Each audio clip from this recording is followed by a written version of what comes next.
साथियों, आज हम आए हैं ऋषिकेश में।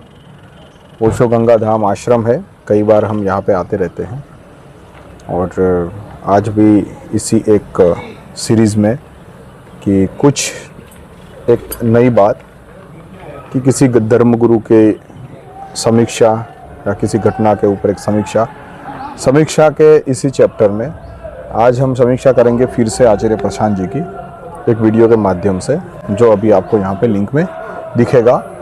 आचार्य प्रशांत ऐसा कहते हैं कि जीवन जो है वो टेम्पररी है, बदलता रहता है। जब इसका कोई स्थायी अस्तित्व नहीं है तो इसे भूल जाओ। कौन क्या लेके आया था, कौन क्या लेके जाएगा, यही वाली जैसे गीता में उपदेश दिया होता है, थोड़ा सा उस तरह का कि यहाँ पे जो आसपास में जो लोग दिख रहे हैं वो सारे लोग एक दिन विदा हो जाएंगे। जो पहले 50 साल पहले थे वो विदा हो चुके हैं, अब आगे जो आने वाले वो भी विदा हो जाएंगे। तो ये एक सपना है। तो इन सपने में ठीक है, आपने थोड़ा सा एंजॉय कर लिया, लेकिन यहाँ पे कौन किसका है? सब कुछ तो एक दिन छोड़ के जाना है। तो इस सपने को ठीक है, थोड़ा सा एंजॉय कर लिया तो कर लिया, लेकिन अब जाग जाओ। मतलब ये बोल रहे हैं कि जैसे हम रात को सोते हैं और कोई सपना देखते हैं, वो सुंदर हमें लगता है, लेकिन इनकी दृष्टि से वो सपना सिर्फ सपना है। इनका कोई अलग से कोई इम्पोर्टेंस नहीं है। इम्पोर्टेंस है जागने के बाद की प्रक्रिया का। तो इनका ये कहना है कि सपना तो है, वो तो चल ही रहा है, सब कुछ टेम्पररी है। टेम्पररी चीज़ को छोड़ो और आगे बढ़ो। कहाँ जाना है, क्या करना है, क्यों इस सब चीज़ों में उलझे हुए, ऐसा करके इनका कहना है। क्या सच में ये सपना कोई महत्व नहीं रखता है? क्या यह सपना सिर्फ एक महज सपना ही है? क्या सपने के बाद भी कोई दूसरी स्थिति है जो एक्चुअल में इम्पोर्टेंस रखती है? इसके ऊपर आज हम चर्चा करेंगे। रमजी जी, और वो जो कह रहे हैं कि जो हो गया सो हो गया, छोड़ो इसे, जाने तो अब जागो।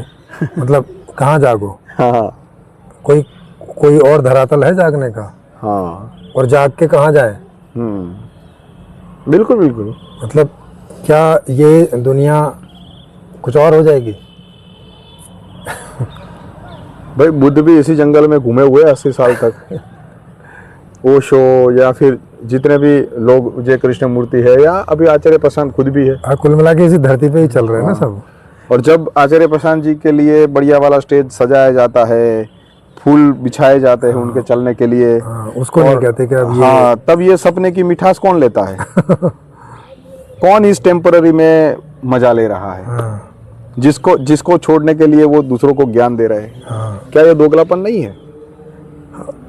बिल्कुल। और उनसे ये पूछा जाना चाहिए। वहाँ लोग पूछते नहीं हैं, कई बार वहाँ लोग तालियां बजाते हैं, पूछते नहीं हैं कि भाई मतलब आप तो जाग गए हैं ना। आप भी तो यही कह रहे हैं कि इसमें क्या नाम है, पशुओं को मार के नहीं खाओ और जंगल पैदा करो, हवा ठीक करो। हाँ, तो अगर ये सपना है तो सपने में तो कुछ भी हो, तो क्या फर्क पड़ता है? सपने में क्या ठीक करना है? किसको फर्क पड़ता है सपने के अंदर जो भी कुछ चल रहा है उससे? हाँ, और जब जागना ही है तो सपने में क्या था से क्या लेना देना है? हाँ। जब आपका जोर जागने पर और जागने के बाद पर है, तो फिर ये हवा क्यों ठीक करवा रहे हो? हाँ बिल्कुल, ये तो सपना है, तो ये ऐसे भी चलती रहेगी, तो बदलती रहेगी ना भाई। हाँ, जब आप ही बोल रहे हो कि ये तो बदलती रहेगी, हाँ, तो जो बदल रहा है वो तो कैसे भी बदले, कैसा भी रूप ले। हाँ। और एक चीज है, ये लोग जो बोलते हैं, ऐसे प्रेमानंद महाराज जी भी बोलते हैं कि यहाँ कौन किसका है। मतलब एक तरफ तो ये ऐसे बोले चले जाते हैं, हाँ, कौन किसका है, और फिर लोगों को बोलते हैं कि आप आपस में मिलजुल के क्यों नहीं रहते हैं? कोई किसी का है नहीं है तो मिलजुल के किससे कैसे रहेगा? सबसे प्यार करो भाई, कैसे प्यार करें जब आप ही बोल रहे हो कोई किसका है ही नहीं? तो हाँ, जब कोई है नहीं तो फिर प्यार करने का मतलब क्या बनता है? जबरदस्ती प्यार करो। और जब कोई किसका है ही नहीं तो ये कह के, लेकिन ये तो अपने पास भीड़ इकट्ठी कर रहे हैं। हाँ, भीड़ इकट्ठी करो कि भाई इधर से जुड़ो, उधर से जुड़ो, इतना डोनेशन लो, तब जाके ये संस्था चलेगी। सपने में इतनी टेंशन काहे को भैया? हाँ, इतनी टेंशन। और जिनको आप सुना रहे हो वो आपके नहीं है और जिनको आप सुना रहे हो आप उनके नहीं हो। हाँ, वो तो जागने के बाद में कहीं और जगह पे मिलेंगे तब बात बनेगी। अब पता नहीं कहाँ की बात कर रहे हैं। हाँ, उनको और उनके शिष्यों को पूछना चाहिए कि भैया आप जाग के कहाँ चले गए? हाँ, मतलब कहाँ की बात कर रहे हो? आप तो अभी भी जाग के इधर ही हो, इधर ही इधर इच की बातें करे जा रहे हो है ना भाई, इधर के लोगों से बात कर रहे हो ना। हाँ बिल्कुल बिल्कुल। हाँ, तो कुल मिला के ये जो जितने भी बातें सब करते हैं, ये आपको नहीं लगता कि ये सब हवा हवाई टाइप की रहती है? मतलब इसका कोई बेस ही नहीं दिखाई पड़ता है। माने इसको तो एक झटके में बोल दिया यहाँ, तो क्या है, जो अभी लोग थे वो मर गए, जो अभी सामने बैठे हैं ये भी 50 साल में मर जाएंगे, और पहले यहाँ कौन लोग बैठे थे और क्या कर रहे थे। मतलब ये परमात्मा के ऊपर सीधी सीधी उंगली उठा रहे हैं कि परमात्मा ने ये फालतू का भसोड़ा क्रिएट कर दिया। हाँ, बिना मतलब के ऐसे ही यूं ही वही क्रिएट कर दिया। हाँ, तो अब सवाल इस बात का उठता है कि ये लोग अपने आप को, माने जैसे आचार्य ही बोल रहे हैं, दार्शनिक तो चलो इन्होंने अपने आप को नहीं बोला, पर आचार्य भी बोल दिया तो वो भी दार्शनिक के उसमें ही आ जाते हैं लेवल पे। मतलब ये रह रहे हैं यहाँ के लोगों से वार्तालाप कर रहे हैं, पूरा का पूरा इधर ही जी रहे हैं। हाँ, तो फिर किस दुनिया की बात कर रहे हैं? तो कौन सी दुनिया में जाना है आपको? हाँ, क्या परम तत्व ने अगर कोई ऐसी दुनिया होती जहाँ पे ये और ज्यादा आनंदित रह सकते, तो फिर इसका क्रिएशन क्यों करता? हाँ, सीधा वही होता ना। क्यों इतना सारा जो आपकी दृष्टि से बेकार है वो सारी बेकार बनाने की जहमत एक परम तत्व क्यों करना? क्योंकि सब कुछ एक फॉर्मूला से चल रहा है, सब कुछ एक इक्वेशन से चल रहा है। हाँ, अगर हम एक ह्यूमन की भी बात करें तो ह्यूमन के अंदर की जो संरचना है, उस संरचना को चलाने के लिए कम से कम 3 किलोमीटर की फैक्ट्री लगती है। हाँ, बिल्कुल। उसमें इतनी ब्लड वेसल्स है कि जो बोलते हैं कि पृथ्वी के पूरे 3 बार उसके चक्कर लगा ले।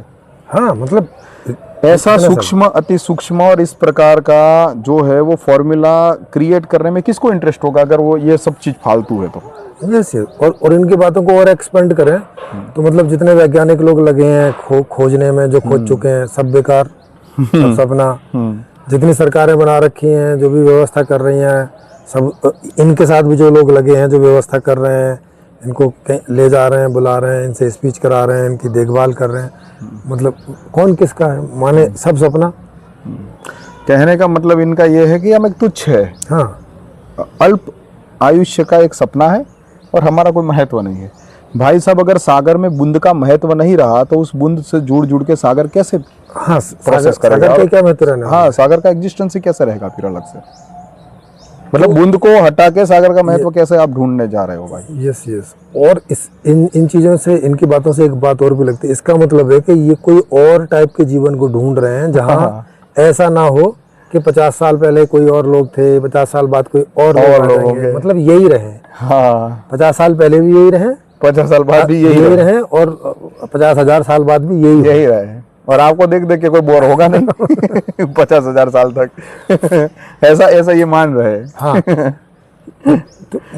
तो जब इनको 50 साल के जीवन का कोई मीनिंग नहीं है तो 50,000 साल का भी क्या मीनिंग होने वाला है? क्योंकि वो भी तो उसी का रिपीटेशन ही होना है। हाँ, उसी का रिपीटेशन होना है। यही लोग यही करने वाले और क्या करने वाले हैं। हाँ, और फिर जीवन के किसी अंग को ये ऐसे बोलते हैं कि अरे कर ली ना शादी, खेल लिया ना खेल, देख लिया ना मूवी, रो लिए ना मूवी में, हंस लिए ना, अब तो बाहर निकलो। अरे कहाँ बाहर निकलो? पूरे जीवन तो यही तो जीवन है। हाँ, अब इससे कहाँ बाहर निकलोगे? मतलब आप खुद भी जब रोते हो, डोनेशन नहीं मिलता है यार, दिक्कतें आती है, तो आप बोलते हो कि भाई संस्था में दिक्कतें आ रही है, डोनेशन है।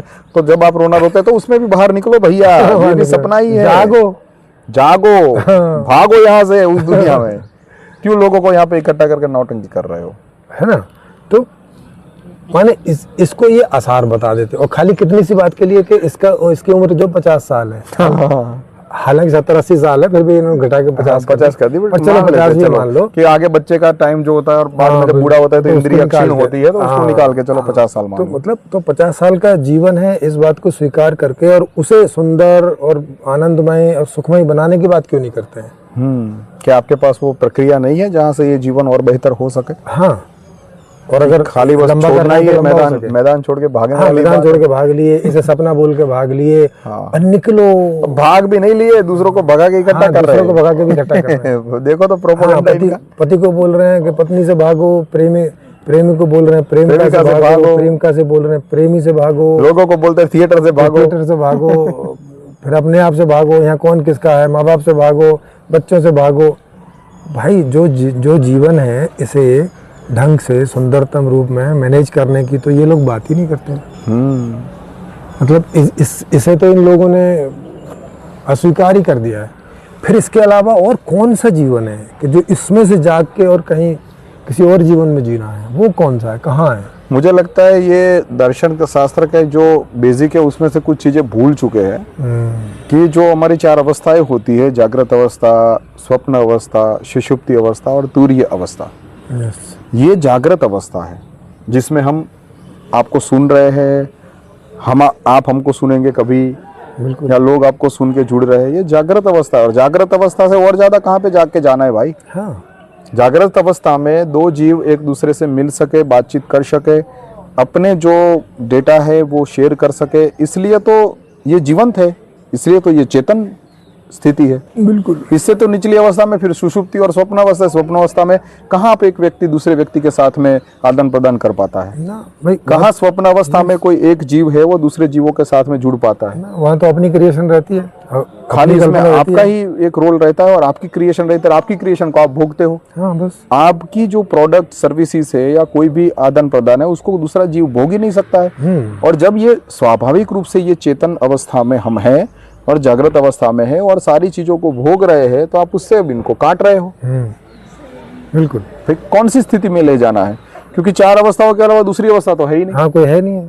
तो ये कौन सी अवस्था में ले जाना पता नहीं कौन सी हम ले जा रहे हैं। और इन्हें आमंत्रित करते हैं चर्चा के लिए तो अभी आते नहीं है, कोई जवाब नहीं है। देखो कब आएंगे, जब आएंगे देखेंगे। हम तो कह रहे हैं इनके कोई समझने वाले, अब तो इन्हें इतने साल हो गए करते करते, कोई इनके ऐसे शिष्य भी बन गए होंगे जो इन्हें अच्छे से समझते होंगे। वो आ सकते हैं। चलो इनके पास समय वगैरह नहीं होगा, या फिर हमें कभी एक वीडियो भी बनाने की इच्छा है कि आप जिसको जागृत अवस्था बोलते होंगे, जहाँ पे जागने का बोल रहे हो, वहाँ पे दूसरे कितने शिष्यों को जाग के ले गए और वहाँ पे आप कैसी जिंदगी जी रहे हो। हाँ। क्योंकि वहाँ पे तो ये सब तो होगा नहीं जो आप बोल रहे हो। ना सिनेमा होगा, ना फीलिंग्स होगी, ना सुख होगा, ना दुख होगा, तो वो क्या होगा? वो स्थिति के बारे में होगी, ना प्रेम का होगा। उस स्थिति के बारे में, उसमें जाने की प्रक्रिया के बारे में बताइए आप जरा। इसको भी जांचे हम, आप कहाँ ले जा रहे हो लोगों को। इस तरह के बहुत सारे विरोधाभास इनके। अभी ये वीडियो किसी ने मुझे भेजा है समीक्षा के लिए, तो कर रहे हैं।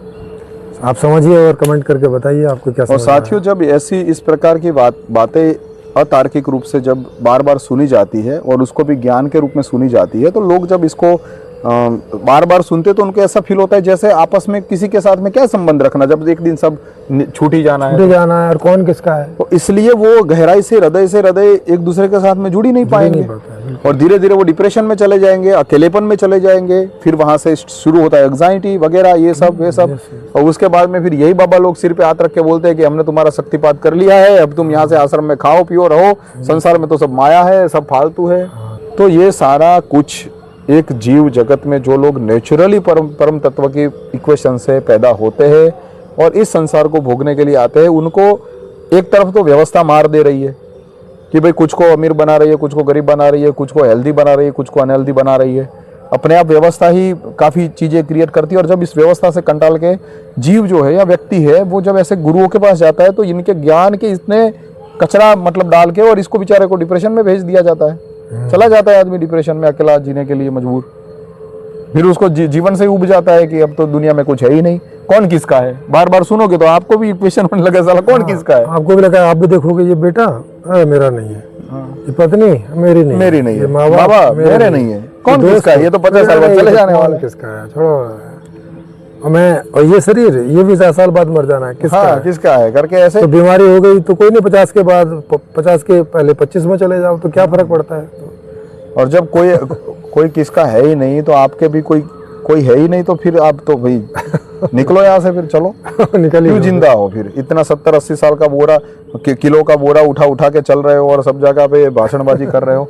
छोड़ो फिर ये सब झंझटे, सही बात है। फिर मुक्त हो जाओ, जाग जाओ और अपने देश में चले जाओ, जहाँ स्थिर है, अनंत है। ऐसा जहाँ ऐसा नहीं है कि पहले आप नहीं थे अभी नहीं हो, हाँ अभी नहीं होगा, वहां पे तो शाश्वती रहोगे आप।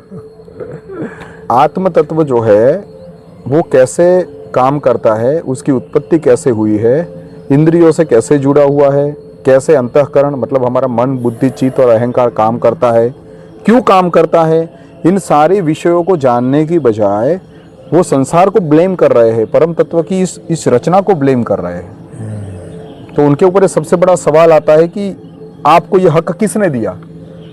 क्या ये ऐसा बोलने से आप ज्ञानी भर हो गए कि आपको कभी साबित भी करना पड़ेगा कि यही सत्य है? वो साबित करने के लिए कभी मैं तो चाहता हूँ कि आप में से जो भी व्यक्ति उनसे जुड़े हुए हो उनको हमारे मंच पे बुलाइए, हम उनसे चर्चा करेंगे, उनको क्वेश्चंस करेंगे, हम जानेंगे कि वो किस ढंग से, किस धरातल से, कौन से बेस पे ये सब बातें कर